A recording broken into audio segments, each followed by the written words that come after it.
to not just focus on a low-level dealer in a community, but how do we look at the enterprise? What is behind that for the distribution network and the supply network? And our goal is to trace it all the way back to the cartels and hold them accountable and bring them to justice. 5:20 a.m., a quiet Marysville street where porch lights usually signal safety.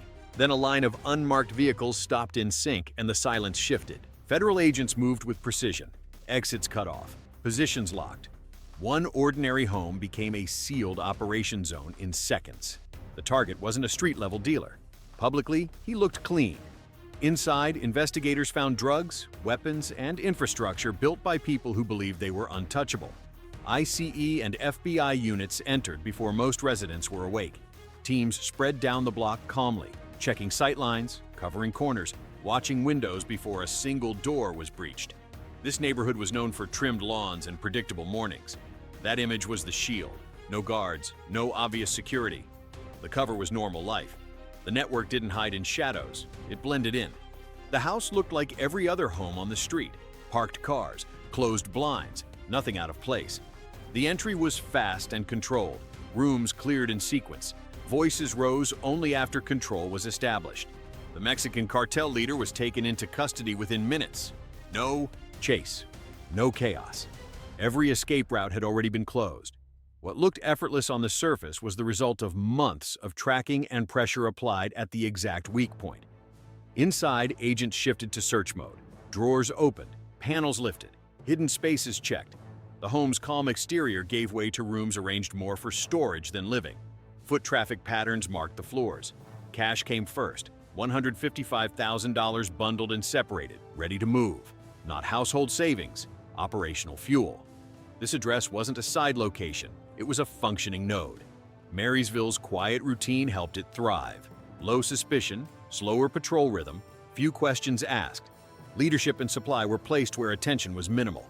Comfort over noise, patience over visibility. Deeper inside, the scale became clear. Packages stacked and sealed with consistency. This wasn't small-time dealing, it was structured distribution. Approximately 9 kilograms of cocaine were recovered, wrapped and prepared for movement beyond a single town. Nearby sat 6.8 kilograms of crystal meth, packaged with the same precision. Multiple supply streams, coordinated handling. The quantities pointed to reach, not impulse. Weapons were found in accessible positions placed for response, not display. Firearms confirmed the equation: distribution backed by enforcement, movement supported by force. These weapons weren't trophies. They were insurance. In a quiet suburb, organized violence had been parked next to ordinary life. The house operated like a shell. Calm outside, hardened core inside. Drugs moved in, cash moved out. Timing was structured to avoid patterns. Nothing random, everything scheduled. The recovered money was prepped for transfer, linking directly back to Mexico and the wider cartel structure. Every dollar signaled trust inside the organization. This wasn't a temporary stash. It was part of a stable cycle that had likely run undisturbed for years. Agents worked methodically, room by room. Clear signals called out as spaces were secured, closets opened, appliances checked, walls tapped for hidden compartments. Slow, controlled. Bags lifted, weighed, tagged. Tables became temporary evidence stations. Outside, the street stayed quiet. Most neighbors had no idea a federal seizure was unfolding steps away. Speed wasn't the goal. Precision was miss one detail, and the larger structure survives. The arrest did more than remove one leader. It exposed a method spreading nationwide. Cartels no longer needed visible control. They operated inside normal neighborhoods, reducing risk and extending lifespan. Suburban calm was both cover and weakness. With evidence logged, the picture sharpened. This wasn't a residence. It was a distribution hub. That raised the harder question. How had it run this long without disruption? The answer began months earlier. In summer 2025, investigators chose patience over force. No early raids, no public moves. They watched. Vehicles appeared at specific hours, phones activated in short bursts. Packages moved along routes that looked harmless, until mapped together. What seemed routine became a pattern. Multiple agencies entered quietly. Homeland Security tracked travel and shipping behavior. Border Patrol traced crossings feeding supply lines. DEA analysts monitored volume and pricing shifts, reading small changes as signals. Federal prosecutors shaped the legal structure while evidence accumulated. The operation continued because it felt safe.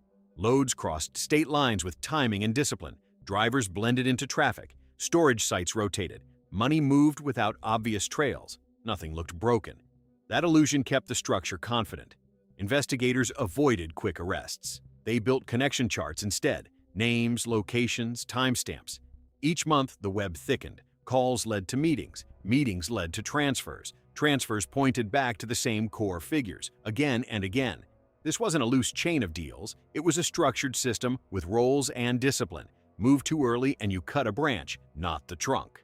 Pressure built quietly. Surveillance rotated. Analysts compared warrants and timelines, waiting for the moment when control, not just surprise, was guaranteed. Minor disruptions tested the network. Who made the first call? Who stayed silent? Every reaction added lines to the map. The net tightened without being seen. Field teams showed restraint. Vehicles were trailed at distance. Cameras shifted angles. Notes captured small anomalies. A door opened twice in one night. A call cut short. A driver avoiding a route only once. Alone, meaningless, together, decisive. This pursuit wasn't loud. It was deliberate. Coordination meetings became routine. Plain rooms, walls covered in maps, screens filled with timelines, not faces. Agencies laid out facts without theatrics. The tension came from waiting. One mistake could erase months of work. That awareness kept focus sharp and egos controlled. But one question lingered. Why did the network expand under watch? Why didn't fear slow it down? The answer emerged when the investigation crossed a darker line. Just one day before the Marysville raid, news broke that a former DEA agent was facing sentencing. Years of service had masked years of betrayal. Investigators began to understand why certain cases stalled and why specific names repeatedly slipped away. Reports had been altered, files copied, informants exposed. The system designed to disrupt flow had quietly redirected it. The betrayal wasn't reckless. It was calculated. By leaking details and shifting attention, the agent created space for major operations to grow. Smaller targets fell, creating the illusion of progress while core networks stayed intact. Over time, that pattern built confidence. Protection was assumed. Fear faded. The sentencing exposed a harsh imbalance. A figure tied to years of drug movement and violence faced limited consequences, while lower-level offenders often received longer terms for narrower impact. That contrast mattered. It explained the boldness investigators had been tracking. When insiders fall lightly, networks adapt quickly, and the teams preparing their next move understood exactly what that meant. Trust had to be rebuilt inside structures that had been compromised. Every decision required verification. Every shared detail carried risk. But the work didn't stop. Retreat would have handed control back. The mission shifted. It wasn't just about arrests, it was about restoring balance.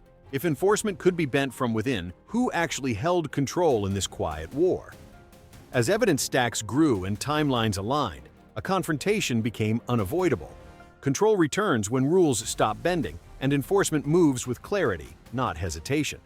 The network hadn't expanded because it outsmarted everyone. It expanded because gaps gave it oxygen. Once those gaps closed, momentum shifted fast. In the weeks after the corruption case, tempo changed.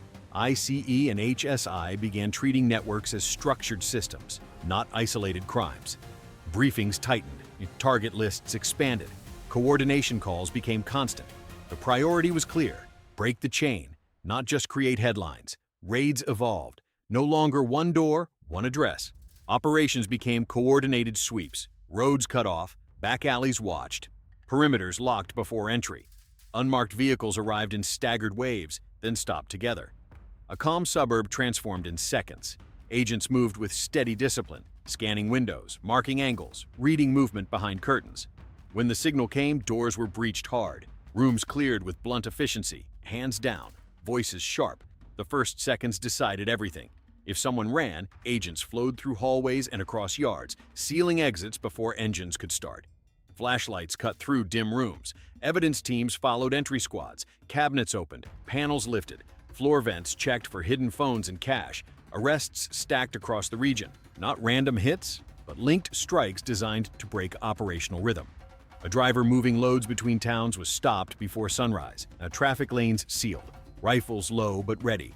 Another crew was intercepted in a parking lot, hands pressed to a hood. Phones secured before calls could be made. Warrants hit. Stash sites and cash drops with the same formula. Rapid entry, immediate control, then slow, methodical searches for hidden compartments and false walls. Pressure didn't ease after the first wave.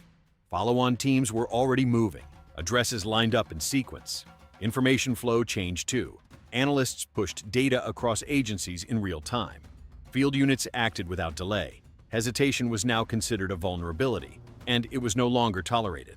Border Patrol crossing data fed into HSI travel tracking. DEA intelligence on supply flow stayed active, but under tighter safeguards. After the scandal, prosecutors embedded early, ready to file charges the moment arrests landed. No room for technical gaps, no procedural escapes. The posture was direct. Cartel strength had been amplified by corruption, so the response had to close both external threats and internal weaknesses. Background checks intensified. Access to sensitive files narrowed. Planning shifted to smaller circles. And delayed briefings to reduce leak exposure. Not paranoia, risk control. One compromised detail can erase months of progress. As raids increased, behavior shifted on the street. Some routes went silent. Drivers refused loads that suddenly looked high risk. Certain stash sites emptied quickly, as if anticipating the next knock. Others escalated. Heavier weapons, tighter movement, sharper reactions. Under sustained pressure, networks face a choice: withdraw deeper or push back and risk visibility. In several cases, suspects ran. The outcomes were short and controlled. A vehicle that accelerated hard met spike strips within blocks. A foot chase through backyards ended at a perimeter agent waiting at the fence line. Radios stayed concise. Gravel scattered under boots. Then silence. When cuffs locked, it signaled something larger. The old assumptions were gone. The strategy also shifted upward. Investigators targeted coordinators, stash managers, logistics planners, and financial law handlers, the people who maintain continuity. The objective was structural disruption, not surface-level arrests. When these nodes fall, lower crews lose direction, gaps form. Rival actors test boundaries. Instability rises quickly. The visible presence didn't look like occupation. It looked like sustained federal pressure, measured, repeated, relentless. Networks that once blended into routine life were forced to reassess visibility. Some reduced volume and altered patterns. Others tested limits, probing for hesitation. The difference this time, hesitation was no longer part of the equation. The response was built on coordinated action, repeated strikes, and the principle that operational control must be maintained. If this is the direction, the next question is unavoidable. When pressure rises and corruption is pursued alongside traffickers, does control return for good? Or does the fight evolve into something harder to contain? Marysville should not be dismissed as rare or accidental. It reflects a pattern forming quietly for years. Cartel operations no longer sit at the margins. They embed inside ordinary communities, homes that look normal, streets that feel safe, neighbors who see nothing unusual. That's the real shock. Not just what was found, but where it operated and how long it remained untouched. Cartel strength doesn't come from violence alone. It grows from opportunity, and opportunity expands when internal safeguards weaken. A single compromised official can redirect investigations, expose informants, or slow momentum. The damage multiplies far beyond one case. When insiders shield criminals, fear declines. Expansion feels manageable. What happens next depends on consistency. Sustained pressure, coordinated intelligence, and internal safeguards can dismantle networks piece by piece. Cartels rely on predictability. Repeated raids, asset seizures, and leadership removals fracture that stability. Over time, operating costs rise. Risk outweighs reward. But if pressure fades, adaptation begins immediately. Vacuums don't stay empty. New hubs appear. Different towns, same model. Every pause invites testing. History shows that networks respond quickly to weakness. The cycle doesn't end on its own. Stories like this matter because they reveal how control shifts. Quietly at first, then suddenly. If you follow state tone, you know this channel tracks these developments without noise or distraction. Just facts, context, and the larger picture behind each operation. Stay informed, stay sharp, and share your perspective below. Now the question is yours. Should an insider who enables a network face consequences equal to, or greater than, the criminals they protected?